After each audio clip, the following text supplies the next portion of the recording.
I spent 15 years in the Philippines in various situations.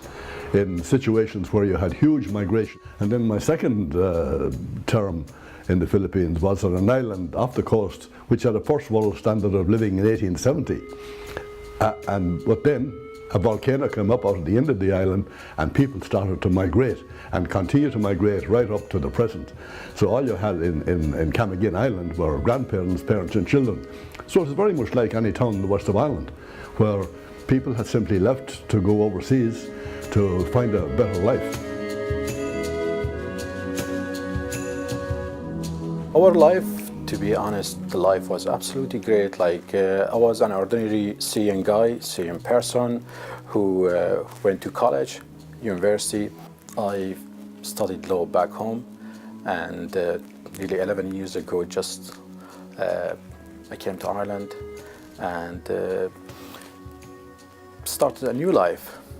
Like because what happened, and then when I came here, so I had to forget about my degree back home in Syria and everything. The reason is because when you don't have the language, when you don't have let's say the skills, you have to start from the scratch. Like people were in their normal jobs, and I would say nearly 78% of Syrian people were working. They have commitment with their work, and like many of them were solicitors, like engineers and doctors. Irish people, to be honest, majority of them open their arms. They don't have any issues with you. So since you are working hard, since you are managing your business, since you are minding yourself, and you are not a troublemaker, so in this case, Irish people love you. Why what happened? You are contributing to the economy, to the country. Wherever you go, you will find some people always abusing the system. So in this case, the reaction of Irish people is different.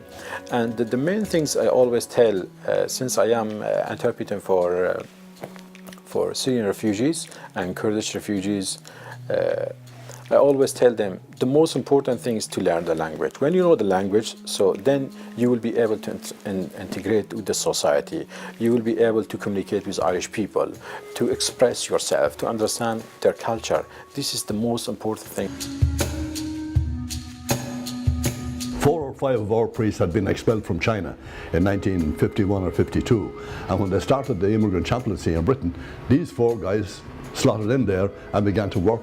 And then people from the dioceses throughout Ireland came to work with the Irish in Britain. And they basically met the needs, which were homelessness, isolation, culture shock, and also you had the difficulty of coping with grief and loss. People coming from a rural area in Ireland, for example, all of a sudden land in Birmingham or London or someplace, and the discomfort of the unfamiliar. But the important thing was, and it still is today, to enable people, immigrants, to relate to the signs and symbols for them in a new place that are soul warming. These signs, and we all need signs and symbols that we can relate to. When I came back from Jamaica, I talked to a few people, and we decided to set up an agency which would have objective information in relation to coming to Ireland, migrating into Ireland, living here, working here, and contributing to and benefit from the economy. That was the reason we set up MRCI, was to enable people who come here to have the objective information needed, and also to have a spirit of welcome. Because right down through history from the Bible, welcome is one of the most important words that are used in any situation in society. Because when we say to people you're welcome, what we mean is you're safe, and that's the important thing. So people started coming in from various parts of the world into work in Ireland, and we set up specifically to deal with economic migration, because asylum and refugee issues are humanitarian migration and has different set of legislation and different procedures, whereas economic migration is different. People are coming to work in the economy to contribute to and to benefit from it. This kind of organization showing the society that these people can do better. So only they needed a hand, they needed to be landed in a safe place, and then they will work hard.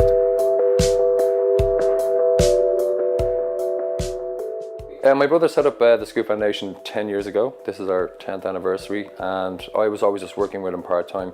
I was working in social care and special needs education. But then after the war in Syria broke out, and just watching the rise of the Islamic State, I just knew I had to get involved. I'd been to Iraq and Syria before, loved the place, loved the people, so I just couldn't sleep at night watching what was going on, so that's when the Scoop Foundation got involved. The deal was that if you were going in through the channels that I went through, you had to stay for 6 months. So the first couple of months were not a lot going on, and the Kurdish Red Crescent, they just developed their rescue service.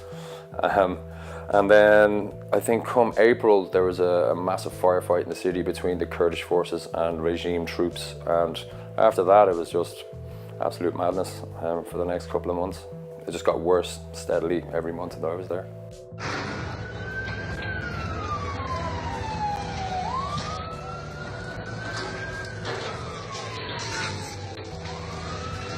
Most people I meet, they don't want to come to Ireland, they want to come to Germany or Holland, places where there's large communities of their own people. Because with the Yazidi that we work with in northern Iraq, they're very particular, they don't marry outside of their tribe. There's 4 castes within the tribe and they don't even marry within their castes. So of course they're very interested on what Ireland is, and I've been showing them hurling and Michael Flatley and everything else. But yeah, no, they're very, very interested in the world around them, what's going on over here. The media can be kind of twisted to suit whoever's funding it.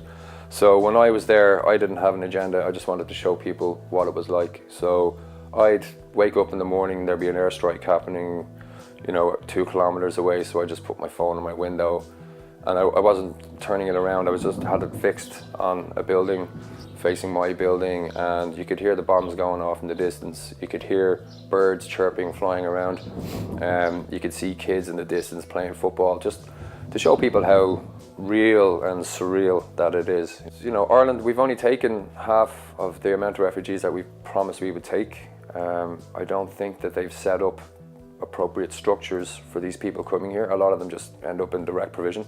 I know an Iraqi kid who walked to Holland by himself. He's 15, but now he's in Holland, so he's able to avail of training, education, whereas here they end up in direct provision, which is totally the opposite.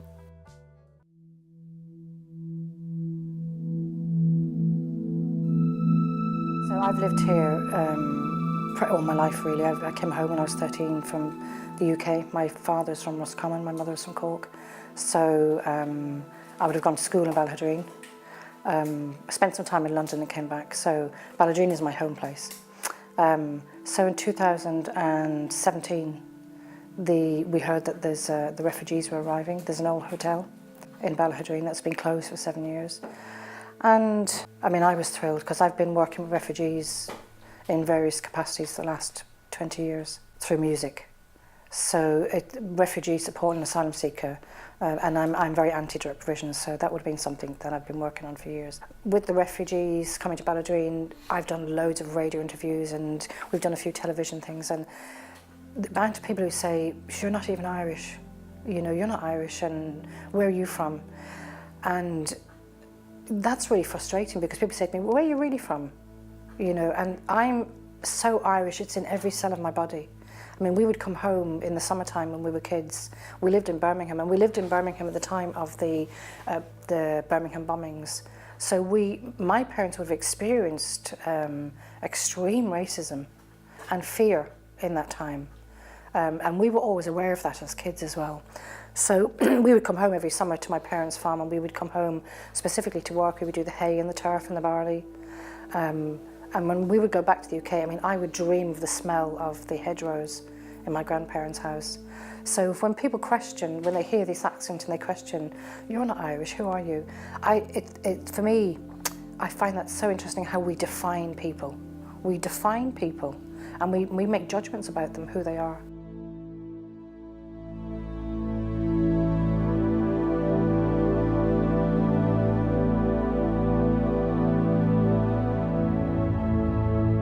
My name is Mohammed Al-Abrash. I'm coming with my family from Lebanon. We are from Syria because in Syria it's a big war. Or بلبنان كان عندي كافي شوب صغير ما عايش فيه، كنت عايش بشقة. بدي أقول له إنه أنا كنت أكره العنصرية تبعيتهم. وجيت لهون لأنه على أساس إنه هون بلد ديمقراطي، وأنا أكيد أي إنسان بيتمنى يعيش ببلاد ديمقراطية. هلا صحيح الديمقراطية يمكن لها كذا شكل، وخاصة بمفهومي أنا، يعني الديمقراطية مو بس إنه والله بحق لي أعبر أو بحق لي كذا. الديمقراطية بحق لي نفذه اللي أنا عم أعمله، مو شرط إنه أنا أطلب لحتى يكون في ديمقراطية بالموضوع. بلبنان في عنصرية كتير، أنا بكره العنصرية بشكل مو طبيعي. طلعت من سوريا بسبب الحرب، ولأنه أنا مطلوب على الجيش، وأنا ما بدي روح إنه يكون سبب بقتل حدا أو بموت حدا، ولا بدي انقتل روح هيك، يعني ما أعرف ليش انقتلت. هاي كانت صعبة علي، ما قدرت أتحمل، يعني تركت كل شيء. أنا انمسكت مرة، نمت 12 يوم بالحبس، كانوا أصعب أيام حياتي. يعني حطيت مصاري هونيك، طبعا بيشتغل كل شيء بسوريا بالرشوة بينحل، وخاصة بالحرب.